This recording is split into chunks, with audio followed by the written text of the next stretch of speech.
ਬਾਬਾ ਫਰੀਦ ਜੀ ਦੀ ਚਰਨ ਛੋਹ ਪ੍ਰਾਪਤ ਧਰਤੀ ਫਰੀਦਕੋਟ ਦੀ ਇੱਕ ਧੀ ਨੇ ਫਿਰ ਤੋਂ ਪੂਰੀ ਦੁਨੀਆ 'ਚ ਨਾਂ ਰੋਸ਼ਨ ਕਰ ਦਿੱਤਾ ਹੈ।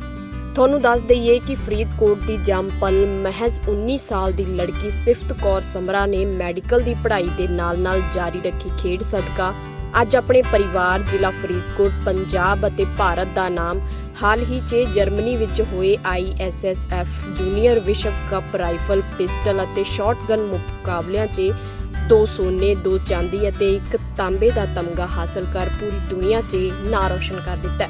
ਜਿੱਥੇ ਉਸ ਦੀ ਇਸ ਪ੍ਰਾਪਤੀ ਸਦਕਾ ਪਰਿਵਾਰ ਅਤੇ ਸ਼ਹਿਰ ਦੇ ਲੋਕਾਂ ਵੱਲੋਂ ਖੁਸ਼ੀਆਂ ਸਾਂਝੀਆਂ ਕੀਤੀਆਂ ਜਾ ਰਹੀਆਂ ਨੇ, ਉੱਥੇ ਹੀ ਪੰਜਾਬ ਦੇ ADGP MM ਫਾਰੂਕੀ ਵੀ ਵਿਸ਼ੇਸ਼ ਤੌਰ ਤੇ ਸਿਫਤ ਕੌਰ ਸਮਰਾ ਨੂੰ ਵਧਾਈ ਦੇਣ ਲਈ ਫਰੀਦਕੋਟ ਸਥਿਤ ਉਹਨਾਂ ਦੇ ਘਰ ਪਹੁੰਚ ਗਏ ਅਤੇ ਲੜਕੀ ਦੀ ਖੂਬ ਹੌਸਲਾ ਅਫਜ਼ਾਈ ਕਰਦਿਆਂ ਫੁਲਕਾਰੀ ਭੇਟ ਕਰਕੇ ਉਸ ਦਾ ਸਨਮਾਨ ਕੀਤਾ। ਇਸ ਮੌਕੇ ਉਹਨਾਂ ਦੇ ਘਰ ਵਧਾਈ ਦੇਣ ਵਾਲਿਆਂ ਦਾ ਤਾਂਤਾ ਲੱਗਿਆ ਹੋਇਆ ਅਤੇ ਨਾਲ ਹੀ ਸ਼ਹਿਰ ਦੀਆਂ ਵੱਖ-ਵੱਖ ਸਮਾਜ ਸੇਵੀ ਸੰਸਥਾਵਾਂ ਦੇ ਨੁਮਾਇੰਦਿਆਂ ਵੱਲੋਂ ਸਿਫਤ ਕੌਰ ਸਮਰਾ ਦੇ ਘਰ ਪਹੁੰਚ ਕੇ ਉਸ ਨੂੰ ਸਨਮਾਨਿਤ ਕੀਤਾ ਜਾ ਰਿਹਾ। ਇਸ ਮੌਕੇ ਗੱਲਬਾਤ ਕਰਦਿਆਂ ਸਿਫਤ ਕੌਰ ਸਮਰਾ ਨੇ ਕਿਹਾ ਕਿ ਉਸ ਨੂੰ ਬੜੀ ਖੁਸ਼ੀ ਹੋ ਰਹੀ ਹੈ ਕਿ ਉਹ ਇਸ ਮੁਕਾਮ ਤੇ ਪਹੁੰਚੀ ਅਤੇ ਉਸ ਨੂੰ ਕਾਮਯਾਬੀ ਮਿਲੀ।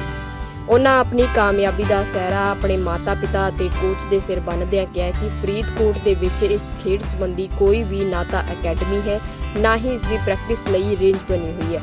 ਉਹਨਾਂ ਨੇ ਦੱਸਿਆ ਕਿ ਇਸ ਲਈ ਉਸ ਨੂੰ ਆਪਣੇ ਘਰ ਦੇ ਅੰਦਰ ਹੀ ਆਰਜੀ ਰੇਂਜ ਬਣਾ ਕੇ ਪ੍ਰੈਕਟਿਸ ਕਰਨੀ ਪਈ ਜਾਂ ਫਿਰ ਉਸ ਨੂੰ ਚੰਡੀਗੜ੍ਹ ਜਾਂ ਦੂਰ ਦਰਾਡੇ ਜਾ ਕੇ ਪ੍ਰੈਕਟਿਸ ਕਰਨੀ ਪਈ।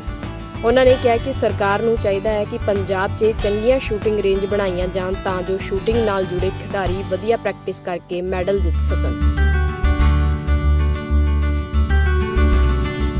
ਤੁਸੀਂ ਅੱਜ ਜਿਹੜਾ ਨਾਮ ਰੋਸ਼ਨ ਕੀਤਾ ਹੈ, ਕਿਹੜੀ ਗੇਮ ਖੇਡੇ ਹੋ?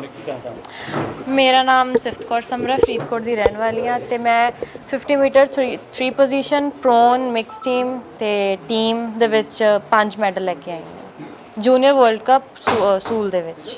ਕਿਵੇਂ ਲੱਗਿਆ ਅੱਜ ਇੱਕ ਮਹਾਨ ਹਸਤੀ ਹੈ ADGP ਪੰਜਾਬ ਦੇ, ਉਹ ਇੱਥੇ ਪਹੁੰਚੇ ਤੁਹਾਡੇ ਜਿਹੜੀ ਸਰਾਹਨਾ ਕਰਨ, ਕਿਵੇਂ ਲੱਗਿਆ? ਵਧੀਆ ਲੱਗਿਆ ਕਾਫੀ ਤੇ ਵਧੀਆ ਪ੍ਰਾਊਡ ਫੀਲ ਹੋ ਰਿਹਾ ਕਿ ਵੀ ਕਈਆਂ ਨੂੰ ਜਿਵੇਂ ਜਾਣਦੀ ਵੀ ਨਹੀਂ ਤੇ ਸਾਰਿਆਂ ਨੇ ਮੈਨੂੰ ਥੈਂਕਸ ਜਾਂ ਵੈਲਕਮ ਕਰਨ ਆਏ ਤਾਂ ਵਧੀਆ ਫੀਲ ਹੋਇਆ। ਜਿਵੇਂ ADGP ਸਾਹਿਬ ਨੇ ਤੁਹਾਡੇ ਨਾਲ ਗੱਲਬਾਤ ਕੀਤੀ ਹੈ, ਕੋਈ ਵੱਖਰੀ ਗੱਲ ਉਹਨਾਂ ਦੇ ਵਿੱਚੋਂ ਤੁਹਾਨੂੰ ਲੱਗਿਆ ਵੀ ਜਿਹੜੀ ਗੱਲ ਤੁਹਾਨੂੰ ਹੁਣ ਤੱਕ ਜਾਂ ਟੀਚਰਾਂ ਤੋਂ ਜਾਂ ਕਿਸੇ ਤੋਂ ਤੁਹਾਡੇ ਕੋਚ ਤੋਂ ਨਹੀਂ ਮਿਲੀ ਸੀ, ਅੱਜ ਉਹਨਾਂ ਤੋਂ ਮਿਲ ਗਈ ਤੁਹਾਨੂੰ? ਹਾਂਜੀ, ਜਿਵੇਂ ਕੌਨਫੀਡੈਂਸ ਦੀ ਗੱਲ ਕਿ ਵੀ ਸਾਰੇ ਕੰਪੀਟੀਸ਼ਨਸ ਨੂੰ ਤੁਹਾਨੂੰ ਸੇਮ ਵੇ ਨਾਲ ਖੇਲਣਾ ਚਾਹੀਦਾ। ਤੁਹਾਨੂੰ ਆਈ ਨਹੀਂ ਕਿ ਹਾਂ ਇਹ ਓਲੰਪਿਕਸ ਹੈ ਜਾਂ ਫਿਰ ਇਹ ਜੂਨੀਅਰ ਵਰਲਡ ਕੱਪ ਹੈ ਜਾਂ ਡਿਸਟ੍ਰਿਕਟ ਹੈ, ਤਾਂ ਕੰਪੀਟੀਸ਼ਨ ਤਾਂ ਕੰਪੀਟੀਸ਼ਨ ਹੀ ਹੈ, ਚਾਹੇ ਜਿਹੜਾ ਮਰਜ਼ੀ ਲੈਵਲ ਦਾ ਹੋਵੇ, ਖੇਲਣਾ ਤੁਸੀਂ ਸੇਮ ਚੀਜ਼ ਹੀ ਹੈ, ਕਰਨਾ ਤਾਂ ਸ਼ਾਰਟਸ ਹੀ ਹੈ। ਬੇਟੇ ਜਿਹੜੀ ਹੁਣ ਤੁਸੀਂ ਮੰਜ਼ਿਲ ਹਾਸਲ ਕੀਤੀ ਹੈ, ਇਹ ਗੱਲ ਸਾਹਮਣੇ ਆਈ ਕਿ ਫਰੀਦਕੋਟ ਦੇ ਵਿੱਚ ਕੋਈ ਪਲੇਟਫਾਰਮ ਨਹੀਂ ਬੱਚਿਆਂ ਵਾਸਤੇ, ਇਹ ਅਜਿਹਾ ਬੜੀ ਤੁਹਾਨੂੰ ਵੀ ਜਿਹੜੀਆਂ ਮੁਸ਼ਕਲਾਂ ਦਾ ਸਾਹਮਣਾ ਕਰਨਾ ਪਿਆ ਹੋਣਾ, ਤੇ ਕਿਵੇਂ ਫਿਰ ਸਰ ਕੀਤਾ ਜਿਹੜਾ ਇਹ ਅੱਜ ਦਾ ਤੁਸੀਂ? ਇਹ ਜਿਵੇਂ ਹੁਣ ਫਰੀਦਕੋਟ ਦੇ ਵਿੱਚ ਤਾਂ ਹੈ ਨਹੀਂ ਕੋਈ ਰੇਂਜ, 10 ਮੀਟਰ ਦੀ ਵੀ ਉਨੀ ਕੋਈ ਹੈ ਨਹੀਂ ਜਾਂ 50 ਮੀਟਰ ਦੀ ਵੀ ਹੈ ਨਹੀਂ, ਤਾਂ ਇਹ ਤਾਂ ਹੁਣ ਘਰੇ ਹੀ ਟਾਈਮ ਬਣਾਈ ਸੀ ਕਿ ਵੀ ਥੋੜ੍ਹੀ ਜਿਹੀ ਹੈਲਪ ਹੋ ਜਾਓ। ਬਾਕੀ ਜਾਂ ਚੰਡੀਗੜ੍ਹ ਜਾਓ ਜਾਂ ਦਿੱਲੀ ਜਾਂ ਪੰਜਾਬ 'ਚ ਕਿਤੇ ਵੀ ਇੰਨੀ ਰੇਂਜ ਹੈ ਹੀ ਨਹੀਂ ਹੈ, ਤਾਂ ਉਹ ਹੁਣ ਤਾਂ ਗਵਰਨਮੈਂਟ 'ਤੇ ਹੀ ਹੈ ਕਿ ਉਹ ਬਣਾਉਣ, ਤਾਂ ਫਿਰ ਹੀ ਅਗਲਾ ਨਿਸ਼ਾਨਾ ਕੀ ਹੈ? ਅਗਲਾ ਹੁਣ ਇੱਕ ਵਾਰੀ ਸੀਨੀਅਰ ਵਰਲਡ ਕੱਪ ਹੈ ਕੋਰੀਆ ਦੇ ਵਿੱਚ, ਤਾਂ ਇੱਕ ਵਾਰੀ ਤਾਂ ਪਹਿਲਾਂ ਉਹ ਹੀ ਹੈ ਪ੍ਰੈਫਰੈਂਸ। ਇਸ ਮੌਕੇ ਗੱਲਬਾਤ ਕਰਦਿਆਂ ਸਿਫਤ ਦੇ ਮਾਤਾ ਰਮਨੀਕ ਸਮਰਾ ਅਤੇ ਪਿਤਾ ਬੱਪੀ ਸਮਰਾ ਨੇ ਕਿਹਾ ਕਿ ਉਹਨਾਂ ਦੀ ਬੇਟੀ ਨੇ ਪੂਰੀ ਦੁਨੀਆ 'ਚ ਉਹਨਾਂ ਦਾ ਨਾਂ ਰੋਸ਼ਨ ਕਰ ਦਿੱਤਾ। ਉਹਨਾਂ ਨੇ ਕਿਹਾ ਕਿ ਅਸੀਂ ਤਾਂ ਕਦੀ ਸੋਚਿਆ ਵੀ ਨਹੀਂ ਸੀ ਕਿ ਸਾਡੀ ਬੱਚੀ ਐਡੀ ਵੱਡੀ ਪ੍ਰਾਪਤੀ ਕਰੇਗੀ। ਉਹਨਾਂ ਨੇ ਦੱਸਿਆ ਕਿ ਉਹਨਾਂ ਨੂੰ ਆਪਣੀ ਬੱਚੀ ਨੂੰ ਇਸ ਖੇਡ ਨਾਲ ਜੋੜੀ ਰੱਖਣ ਲਈ ਲਗਾਤਾਰ 5 ਸਾਲ ਮਿਹਨਤ ਕਰਨੀ ਪਈ ਅਤੇ ਫਰੀਦਕੋਟ ਅਤੇ ਪੰਜਾਬ 'ਚ ਕੋਈ ਰੇਂਜ ਨਾ ਹੋਣ ਕਾਰਨ ਉਹਨਾਂ ਨੂੰ ਚੰਡੀਗੜ੍ਹ ਅਤੇ ਦਿੱਲੀ ਵਿੱਚ ਜਾ ਕੇ ਆਪਣੀ ਬੇਟੀ ਨੂੰ ਪ੍ਰੈਕਟਿਸ ਕਰਵਾਉਣੀ ਪਈ, ਜੋ ਕਾਫੀ ਮੁਸ਼ਕਿਲ ਸੀ। ਸਿਫਤ ਦੀ ਮਾਤਾ ਨੇ ਕਿਹਾ ਕਿ ਉਸਨੇ ਤਾਂ ਪਰਮਾਤਮਾ ਤੋਂ ਅਰਦਾਸ ਕਰਕੇ ਬੇਟੀ ਹੀ ਮੰਗੀ ਸੀ ਅਤੇ ਇਸੇ ਬੇਟੀ ਨੇ ਅੱਜ ਉਹਨਾਂ ਦਾ ਨਾਮ ਪੂਰੀ ਦੁਨੀਆ 'ਚ ਰੋਸ਼ਨ ਕਰ ਦਿੱਤਾ। ਉਹਨਾਂ ਨੇ ਕਿਹਾ ਕਿ ਸਾਨੂੰ ਆਪਣੀ ਬੱਚੀ ਤੇ ਮਾਣ ਹੈ। ਇਸ ਮੌਕੇ ਸਿਫਤ ਦੇ ਪਿਤਾ ਨੇ ਕਿਹਾ ਕਿ ਸਰਕਾਰ ਨੂੰ ਚਾਹੀਦਾ ਹੈ ਕਿ ਇਸ ਖੇਡ ਨਾਲ ਜੁੜੇ ਬੱਚਿਆਂ ਦੇ ਭਵਿੱਖ ਲਈ ਪੰਜਾਬ 'ਚ ਚੰਗੀਆਂ ਰੇਂਜ ਸਥਾਪਿਤ ਕੀਤੀਆਂ ਜਾਣ, ਚੰਗਾ ਇਨਫਰਾਸਟ੍ਰਕਚਰ ਦਿੱਤਾ ਜਾਵੇ ਤਾਂ ਜੋ ਬੱਚੇ ਪ੍ਰੈਕਟਿਸ ਕਰਕੇ ਦੂਸਰੇ ਸੂਬਿਆਂ ਅਤੇ ਦੇਸ਼ਾਂ ਵਿੱਚ ਬੱਚਿਆਂ ਨੂੰ ਮੁਕਾਬਲਾ ਦੇ ਸਕਣ। ਹਾਂਜੀ, ਕਿਵੇਂ ਲੱਗਿਆ ਜੀ? ਕਹਿੰਦੇ ਹੁੰਦੇ ਆ ਕਿ ਜਿਹੜੇ ਪੁੱਤ ਨਾਂ ਜਿਹੜਾ ਨਾਮ ਰੋਸ਼ਨ ਕਰਦੇ ਹੁੰਦੇ ਆ, ਕਈਆਂ ਦੇ ਮਨ ਦੇ ਵਿੱਚ ਇਹ ਵਲਵਲਾ ਹੁੰਦਾ ਕਿ ਜੇ ਸਾਡਾ ਪੁੱਤ ਨਾ ਹੋਊਗਾ ਤਾਂ ਸਾਡੀ ਜਿਹੜੀ ਜਨਰੇਸ਼ਨ ਅੱਗੇ ਨਹੀਂ ਵਧਣੀ, ਤੇ ਪਰ ਤੁਹਾਡੀ ਧੀ ਨੇ ਤਾਂ ਮੈਨੂੰ ਲੱਗਦਾ ਵੀ ਇਹ ਹੋ ਸਕਦਾ ਤੁਹਾਡੇ 'ਚ ਪੁੱਤ ਹੁੰਦਾ ਨਾ ਕਰਦਾ। ਮੈਂ ਤਾਂ ਜੀ ਸਭ ਤੋਂ ਪਹਿਲਾਂ ਅਰਦਾਸ ਇਹ ਕੀਤੀ ਸੀ ਕਿ ਬਾਬਾ ਜੀ ਮੈਨੂੰ ਇੱਕ ਪਹਿਲਾਂ ਬੇਟੀ ਦੇਣ, ਤਾਂ ਕਿ ਮੈਨੂੰ ਬੇਟੀਆਂ ਦਾ ਹੈ ਕਿ ਬੇਟੀ ਜ਼ਰੂਰ ਹੋਣੀ ਚਾਹੀਦੀ ਹੈ ਸਭ ਦੇ, ਤਾਂ ਪਰ ਮੈਨੂੰ ਬਹੁਤ ਖੁਸ਼ੀ ਮਿਲੀ ਇਸ ਗੱਲ ਤੋਂ ਕਿ ਮੇਰੀ ਬੇਟੀ ਨੇ ਇੰਨਾ ਨਾਮ ਰੌਸ਼ਨ ਕੀਤਾ। ਬਹੁਤ ਖੁਸ਼ ਹਾਂ, ਪ੍ਰਮਾਤਮਾ ਦਾ ਧੰਨਵਾਦ ਕਰਦੇ ਹਾਂ ਜਿਨ੍ਹਾਂ ਜੋ ਇਹਨੂੰ ਇਸ ਤਰ੍ਹਾਂ ਅੱਗੇ ਲੈ ਕੇ ਗਏ। ਸੋਚਿਆ ਸੀਗਾ ਕਿਤੇ? ਨਹੀਂ ਜੀ, ਬਿਲਕੁਲ ਵੀ ਨਹੀਂ ਸੋਚਿਆ ਸੀ, ਕਦੇ ਵੀ ਨਹੀਂ ਸੋਚਿਆ ਸੀ। ਐਂ ਸੀ ਕਿ ਪੰਜਾਬ ਤੱਕ ਖੇਡ ਲਏ, ਪੰਜਾਬ ਦੀ ਟੀਮ 'ਚ ਆ ਜਾਏ, ਬਸ ਇੱਥੋਂ ਤੱਕ ਹੀ ਸੀ। ਫਿਰ ਹੌਲੀ ਐਂ ਹੋਇਆ ਕਿ ਚਲੋ ਨੈਸ਼ਨਲ 'ਚ ਮੈਡਲ ਆ ਜਾਏ, ਪਰ ਇੰਟਰਨੈਸ਼ਨਲੀ ਤਾਂ ਬਿਲਕੁਲ ਵੀ ਨਹੀਂ ਸੋਚਿਆ ਸੀ। ਜਿਵੇਂ ਅੱਜ ADGP ਪੰਜਾਬ ਦੇ ਪਹੁੰਚੇ ਆ ਤੁਹਾਡੇ ਘਰੇ, ਕਿ ਬੱਚੀ ਕਰਕੇ ਪਹੁੰਚੇ ਆ, ਤੁਹਾਡੇ ਕਰਕੇ ਨਹੀਂ? ਬਿਲਕੁਲ ਇਹ ਬਿਲਕੁਲ ਸਹੀ ਗੱਲ ਹੈ ਤੁਹਾਡੀ ਕਿ ਇਹਨੇ ਹੀ ਅੱਜ ਜੋ ਵੀ ਇੱਥੇ ਆਏ ਹੈ ਸਿਰਫ ਸਿਫਤ ਕਰਕੇ ਆਏ ਹੈ। ਇਹ ਬਹੁਤ ਮਾਣ ਵਾਲੀ ਗੱਲ ਹੈ ਸਾਡੇ ਲਈ। ਇਸ ਮੌਕੇ ਗੱਲਬਾਤ ਕਰਦਿਆਂ ADGP ਪੰਜਾਬ MM ਫਾਰੂਕੀ ਨੇ ਕਿਹਾ ਕਿ ਸਿਫਤ ਸਮਰਾ ਨੇ ਪੂਰੀ ਦੁਨੀਆ 'ਚ ਆਪਣੇ ਮਾਤਾ-ਪਿਤਾ ਤੇ ਆਪਣੇ ਦੇਸ਼ ਦਾ ਨਾਂ ਰੌਸ਼ਨ ਕਰ ਦਿੱਤਾ ਹੈ। ਉਹਨਾਂ ਨੇ ਕਿਹਾ ਕਿ ਅਜੋਕੇ ਸਮੇਂ 'ਚ ਬੇਟੀਆਂ ਕਿਸੇ ਵੀ ਮੁਕਾਮ ਤੇ ਪਹੁੰਚ ਸਕਦੀਆਂ ਨੇ। ਉਹਨਾਂ ਨੇ ਕਿਹਾ ਕਿ ਸਿਫਤ ਨੇ ਹਲੇ ਆਪਣੀ ਜ਼ਿੰਦਗੀ ਦੇ ਸੰਘਰਸ਼ ਵਿੱਚ ਪੈਰ ਧਰਿਆ, ਇਸ ਲਈ ਇਸ ਤੋਂ ਦੇਸ਼ ਨੂੰ ਬਹੁਤ ਉਮੀਦਾਂ ਨੇ ਅਤੇ ਆਸ ਹੈ ਕਿ ਸਿਫਤ ਓਲੰਪਿਕ ਗੇਮਸ 'ਚ ਵੀ 골ਡ ਮੈਡਲ ਲੈ ਕੇ ਆਵੇਗੀ।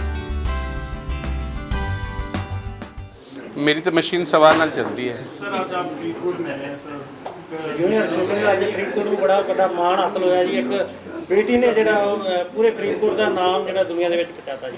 ਇਹਦੇ 'ਚ ਕੋਈ ਸ਼ੱਕ ਵਾਲੀ ਗੱਲ ਨਹੀਂ ਜਿੱਦਾਂ ਤੁਸੀਂ ਕਹਿ ਰਹੇ।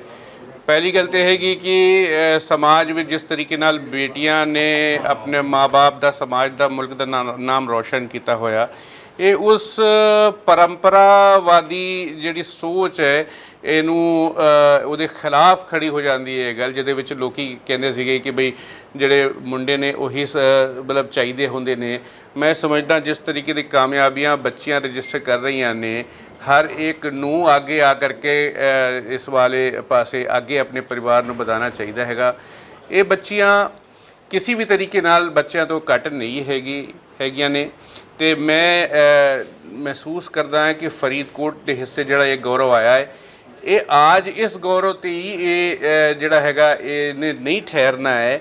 ਮੈਂ ਸਿਫਤ ਨਾਲ ਗੱਲ ਕਰ ਰਿਹਾ ਸੀਗਾ ਤੇ ਮੈਂ ਇਹਨੂੰ ਇਹ ਵੀ ਕਹਿ ਰਿਹਾ ਸੀ ਕਿ ਕਾਮਯਾਬੀ ਜਿਹੜੀ ਹੈ ਉਹ ਇੱਕ ਛੋਟਾ ਪੜਾਅ ਹੈ। ਇਹ ਸਫ਼ਰ, ਇਹ ਜਰਨੀ ਜਿਹੜੀ ਸ਼ੁਰੂ ਹੋਈ ਹੈ ਤੇ ਇਹਨੂੰ ਅੱਗੇ ਲੈ ਕੇ ਜਾਣਾ ਹੈਗਾ। ਤੇ ਮੈਨੂੰ ਆਸ ਤੇ ਉਮੀਦ ਹੈ ਕਿ ਇੱਕ ਦਿਨ ਇੱਦਾਂ ਆ ਜਾਊਗਾ ਜਿਹਦੇ ਵਿੱਚ ਫਰੀਦਕੋਟ ਦੀ ਝੋਲੀ ਵਿੱਚ ਇਸ ਬੱਚੀ ਨੇ ਓਲੰਪਿਕ ਦਾ 골ਡ ਮੈਡਲ ਸਾਨੂੰ ਦਿਵਾਉਣਾ।